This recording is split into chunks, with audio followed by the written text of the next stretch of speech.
بسم اللہ الرحمن الرحیم۔ مولا صلی وسلم دائما ابدا علی حبیبک خیر خلق کلہم هو الحبیب الذی ترجی شفاعتہ۔ آج آپ کے سامنے ایک نئی ویڈیو کے ساتھ، نئے پیغام کے ساتھ حاضر ہوا ہوں۔ پہلے نمبر پہ میرے چینل کو سبسکرائب بھی کر لیں اور بیل کے بٹن کو کلک بھی کر لیں تاکہ میری ہر آنے والی ویڈیو بآسانی آپ تک پہنچ سکے۔ تو آئیے میں ویڈیو کا آغاز کرتا ہوں۔ ہر بندہ حضور صلی اللہ علیہ وسلم کی زیارت کا مشتاق ہے، ہر بندہ چاہتا ہے کہ حضور کی زیارت ہو جائے۔ تو آئیے حضور کی زیارت کے لیے ایک وظیفہ میں آپ کو بتاتا ہوں۔ حضور کی زیارت، حضور صلی اللہ علیہ وآلہ وسلم کی زیارت کس طرح ہوگی؟ حضور صلی اللہ علیہ وسلم خواب میں اپنا دیدار کیسے کرائیں گے؟ کون سا وظیفہ کریں گے تو اللہ کے محبوب اپنی زیارت عطا فرمائیں گے؟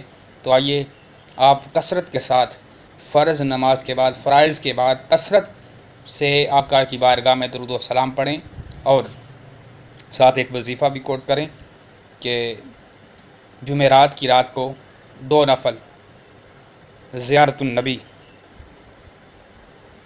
النبی کے 2 نفل پڑھیں اور اس میں سورۃ الفاتحہ کے بعد 35 دفعہ سورۃ الاخلاص پڑھیں۔ پہلی رکعت مکمل ہوگی تو پھر دوسری رکعت میں آپ نے سورۃ الفاتحہ کے بعد 35 دفعہ سورۃ الاخلاص پڑھیں۔ قل هو اللہ احد اللہ الصمد لم یلد ولم یولد ولم یکن له کفوا احد، یہ والی سورت پڑھنی ہے 35 دفعہ۔ اور پھر آپ نے بستر پہ لیٹ جانا ہے تو سرکار دو جہاں صلی اللہ علیہ وسلم پہ درود و سلام پڑھتے ہوئے لیٹ جائیں۔ اور اللہ کے فضل سے یہ ہفتہ آپ نے اسی طرح عمل کرنا ہے کہ 2 رکعت ہر روز پڑھنی ہے، تو 35 سورۃ الفاتحہ کے بعد 35 دفعہ سورۃ الاخلاص پڑھنی ہے دونوں رکعتوں میں۔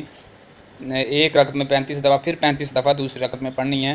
تو ایک ہفتہ یہ آپ ورد کریں گے تو اللہ کے فضل سے آپ کو نبی کریم صلی اللہ علیہ وآلہ وسلم کی زیارت نصیب ہو جائے گی۔ اللہ تعالیٰ سے دعا ہے کہ اللہ تعالیٰ ہم سب کو اسی طرح کا عمل کرنے کی توفیق عطا فرمائے۔ السلام علیکم۔